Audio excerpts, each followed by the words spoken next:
So working on the yard a little bit today. I punched power cables down through the table, so drilling about a bazillion holes, so basically one for each switch, and then power and isolating each section for block occupancy. And that's kind of an overview right there. It's getting there.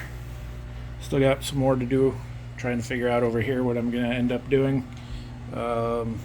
Because of the number of tracks going through, I may end up using some flex track to make that a little bit easier. So I got a couple of the converters from